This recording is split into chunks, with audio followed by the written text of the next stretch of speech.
Hello everyone, నా పేరు doctor Srikanth Munna. I'm consultant urologist and andrologist. ఇవాళ మనం మాట్లాడుకునే టాపిక్ యూరిన్లో బ్లడ్ రావటం, హెమచ్యూరియా అంటాం టెక్నికల్గా దీన్ని. మూత్రంలో రక్తం పడటం. సో ఇది గమనించగానే చాలామంది భయపడటము, కొంతమంది పట్టించుకోకుండా నెగ్లెక్ట్ చేయటం రెండు రకాలుగా జరుగుతూ ఉంటుంది. సో మనకి వ్యాధి ఏమీ లేకుండా భయపడటం ఎంత ఇబ్బందో, వ్యాధి ఉండి కూడా దాన్ని పట్టించుకోకపోవటం అంత భయానకం. సో వీటికి గల కారణాలు ఇవాళ మనం మాట్లాడుకుందాము. క్లుప్తంగా వాటికి ఉన్న ట్రీట్మెంట్ ఆప్షన్స్ ఏమున్నాయి అనేవి మాట్లాడుకుందాం. సో యూరిన్లో బ్లడ్ రావటం అనేది సింపుల్ కారణాల వల్ల కూడా రావచ్చు. లైక్ మూత్రంలో ఇన్ఫెక్షన్, లేదా మూత్రనాళంలో ఎక్కడన్నా రాయి అడ్డం పడటం, ఇరుక్కోవటం, లేదా కిడ్నీలో ఇన్ఫెక్షన్. ఇవన్నీ మనకి ఇంటి దగ్గర మందులు తిన్నా, ఇంటి దగ్గర డాక్టర్ ఇచ్చే మందులు తిన్నా తగ్గచ్చు. 50%, ఏమి వాడకపోయినా ఒక 25% తగ్గిపోవచ్చు. కానీ మిగతా 25 to 50% వాళ్ళకి కాంప్లికేట్ అవ్వచ్చు. మనం ఖచ్చితంగా భయపడాల్సింది, లేదా వీర్యం మూత్రంలో రెగ్యులర్గా బ్లడ్ వస్తుంది అన్నప్పుడు వీటిని బ్రాడ్గా మనం 2 కేటగిరీస్లో ఆలోచించుకోవాలి. మీరు వేసుకోవాల్సిన సెకండ్ క్వశ్చన్, నొప్పి ఉందా లేదా. సో మూత్రం పోస్తున్నప్పుడు బ్లడ్ పడింది, దాంతోపాటు మూత్రనాళంలో మంట కానీ, పొత్తి కడుపులో నొప్పి కానీ ఉందా, డొక్కల్లో ఏమన్నా నొప్పి ఉన్నదా ఒకవైపుకి, లేదా అసలు నొప్పి ఏమీ లేదు, మూత్రం సాఫీగా వచ్చింది, సడన్గా బ్లడ్ కనిపించిందా. సో ఈ 2 బ్రాడ్ కేటగిరీస్. రెండిటికి గల కారణాలు చాలా డిఫరెంట్గా ఉంటాయి. రెండిటికి మనం చేయాల్సిన ట్రీట్మెంట్ చాలా డిఫరెంట్గా ఉంటుంది. అండ్ రెండిటికి జరిగే పరిణామాలు చాలా డిఫరెంట్గా ఉంటాయి.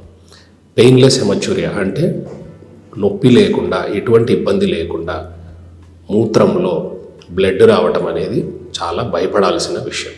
ఎందుకంటే అది క్యాన్సర్స్ని సూచిస్తుంది. సో ఏజ్ పైబడిన వాళ్ళు జనరల్గా నెగ్లెక్ట్ చేస్తూ ఉంటారు. సో వాళ్ళకి ఎప్పుడన్నా కిడ్నీ సమస్యలు మీ ఇంట్లో ఉన్న వాళ్ళ పేరెంట్స్కి ఉన్న, ఎవరికన్నా క్యాన్సర్లు వచ్చి ట్రీట్మెంట్లు జరిగినా, ఎవరన్నా చనిపోవటం జరిగినా వాళ్ళ పెద్దవాళ్ళు, సో ఖచ్చితంగా ఈ పాయింట్ మన ఇంట్లో పెద్దవాళ్ళకి చెప్పాలి. మూత్రంలో ఎప్పుడన్నా బ్లడ్ కనిపిస్తే, రెడ్గా కనిపిస్తే, లేదా మీరు వాష్రూమ్లో ఎప్పుడన్నా అబ్జర్వ్ చేస్తే, లేదా డైపర్లో అబ్జర్వ్ చేసినా వెంటనే వాళ్ళని యూరాలజిస్ట్ దగ్గరికి తీసుకురావాల్సి ఉంటుంది. సో ఇందులో మనం భయపడాల్సింది ఏంటంటే, కిడ్నీలో కానీ, మూత్రం సంచిలో కానీ, మూత్రనాళంలో కానీ క్యాన్సర్ ఏమన్నా ఉన్నదా. క్యాన్సర్ అనేది చాలామందికి తెలుసు, ఎటువంటి నొప్పి కలిగించకుండా పేషెంట్ లోపల పాకుతూ ఉంటుంది. అది లోపలికి పాకితే తెలియదు, స్టేజ్ కూడా పెరిగిపోతుంది. బయట వైపుకు పాకితే మన అదృష్టం కొద్దీ, ఉన్న దాంట్లో దురదృష్టంలో అదృష్టం ఏమిటంటే, బయట వైపుకు పాకితే కనీసము ఈ గోడలను ఎప్పుడైతే ఎరోడ్ చేసుకున్నది లోపలికి పెరుగుతుందో, మూత్రం సంచి లోపలికి బయటికి వచ్చే దారి వైపు, మూత్రం వైపు బ్లీడింగ్ కనిపిస్తుంది.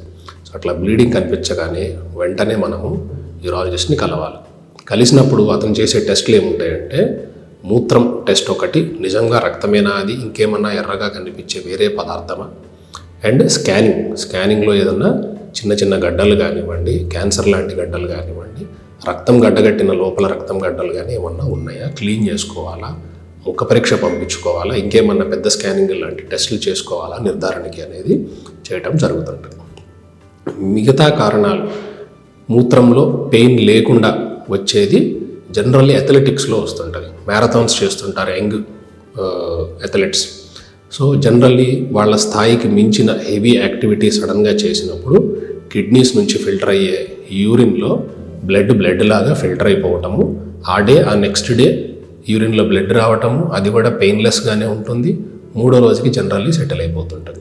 ఫస్ట్ టైం, రెండోసారి చూసినప్పుడు మనం కంగారు పడిపోతాం. ఒకసారి వచ్చి టెస్టులు చేయించుకొని వేరే కారణాలు ఏవి లేవు అని రూల్ అవుట్ చేసుకున్నాక generally they are harmless and మన కెపాసిటీకి మించిన ఎక్సర్సైజ్ చేయొద్దు అనే అడ్వైజ్ ఇవ్వటం జరుగుతుంది. 2వ కేటగిరీ అంటే పెయిన్ఫుల్ హెమచ్యూరియా, నొప్పితో పాటు ఎటువంటి ఇబ్బందులతో పాటు ఉండే బ్లీడింగ్. సో దీంట్లో మోస్ట్ కామన్గా ఆడవారిలో అయితే యూరినరీ ట్రాక్ట్ ఇన్ఫెక్షన్స్, మగవారిలో కానీ ఆడవారిలో కానీ 2వ most common cause stones. Infection అనేది జనరల్లీ ఆడవారిలో ఎక్కువ వస్తుంది, ఎందుకంటే సెక్షువల్ యాక్టివిటీలో వాళ్ళు రిసెప్టివ్ ఎండ్లో ఉంటారు. మగవారి నుంచి ఆడవారికి జరిగే ఫ్రిక్షన్లో కానివ్వండి, స్ప్రెడ్ అయ్యే ఇన్ఫెక్షన్లో కానివ్వండి, వాళ్ళు మెయింటైన్ చేసే సెక్షువల్ పొజిషన్ వల్ల కానివ్వండి, మూత్రం సంచి ఎఫెక్ట్ అవ్వటము, దాని లోపల నుంచి ఇన్ఫెక్షన్ స్టార్ట్ అవ్వటము, దాని నుంచి బ్లీడింగ్ రావటం, గోడలు ఇన్ఫెక్ట్ అయినప్పుడు లోపల సైడు, ఇది కామన్. దీన్ని సిస్టైటిస్ అంటాం. అలాగే మగవారిలో కూడా మూత్రనాళం కానివ్వండి, మూత్రం సంచి కానివ్వండి, ఇంటర్నల్ జననేంద్రియాలు, ప్రోస్టేట్ ఇన్ఫెక్షన్స్ కానివ్వండి, వాటి పక్కన ఉండే మిగతా ఆర్గాన్స్, సెమైనల్ వెసికల్స్ కానివ్వండి, ఇట్లాంటి వాటిలో ఇన్ఫెక్షన్ వచ్చినప్పుడు మూత్రంలో కానీ వీర్యంలో కానీ బ్లడ్ పడటము which is associated with pain, మంట కానివ్వండి జరగటం జరుగుతుంది. వీటికి సింపుల్ ట్రీట్మెంట్, మనం మూత్ర టెస్ట్ చేస్తాము, ఇన్ఫెక్షన్ పస్సెల్స్ ఉన్నాయా లేవా అనేది చూసుకుంటాము. స్కానింగ్లో ఎక్కడన్నా వేరే కారణాలు ఏమన్నా ఉన్నాయా అనేవి రూల్ అవుట్ చేసుకుంటాము. మూత్రంకి సంబంధించిన ఒక కల్చర్ అనే ఒక టెస్ట్ని బేస్ చేసుకొని యాంటీబయాటిక్స్ పెట్టుకోవటము, పెయిన్ కిల్లర్స్ పెట్టుకోవటం లాంటివి చేసుకుంటే ఇన్ఫెక్షన్ వెంటనే సెటిల్ అయిపోయే అవకాశం ఉంటుంది. ఇది కనుక ట్రీట్ చేసుకోకపోతే ఫస్ట్ ప్రాబ్లం ఎస్పెషల్లీ మగవారిలో ఏంటంటే ప్రోస్టటైటిస్, క్రానిక్ ప్రోస్టటైటిస్ అంటే ఇంటర్నల్ జననేంద్రియాలు లోపల ఉండే సెక్షువల్ గ్లాండ్స్లోకి ఇన్ఫెక్షన్ స్ప్రెడ్ అయితే అది ట్రీట్ చేయడం చాలా కష్టం. ఎందుకంటే మనం పెట్టే మందులు అక్కడ దాకా పోవు.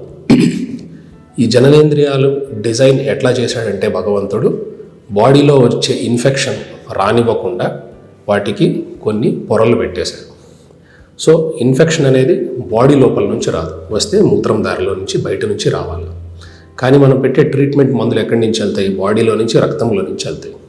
సో ఇన్ఫెక్షన్ ఎట్లాగైతే వెళ్లకుండా అది ఆపుతుందో, రక్త ప్రసరణలో నుంచి వచ్చే మందులు కూడా వాటి కెపాసిటీ కూడా వాటికి సరిగ్గా అందదు. సో ఇన్ఫెక్షన్ అనేది బయట నుంచి రాకుండా చూసుకోవడం చాలా ఇంపార్టెంట్. ఇక్కడ అది వస్తే ట్రీట్మెంట్ మనం బయట నుంచి పెట్టలేము, లోపల నుంచి పెట్టాలి, కాబట్టి రెస్పాన్స్ తక్కువగా ఉంటుంది. So urinary tract infections neglect చేయకుండా ఇంటి దగ్గర ఇచ్చే మందులు సగం సగం డోసులు, సగం సగం కోర్సులు కాకుండా యూరాలజిస్ట్ని కలిసి ప్రాపర్గా వాటిని టెస్టులు చేయించుకొని ఫుల్ కోర్స్ ఆఫ్ ట్రీట్మెంట్ తీసుకొని యాంటీబయాటిక్ రెసిస్టెన్స్ రాకుండా చూసుకోవడం చాలా ఇంపార్టెంట్. మూడవ కారణం స్టోన్స్. కిడ్నీ స్టోన్స్ గురించి ఇవాళ రేపు మనందరికీ క్లుప్తంగా కానీ డీటెయిల్డ్గా కానీ అవగాహన ఉండే ఉంటుంది.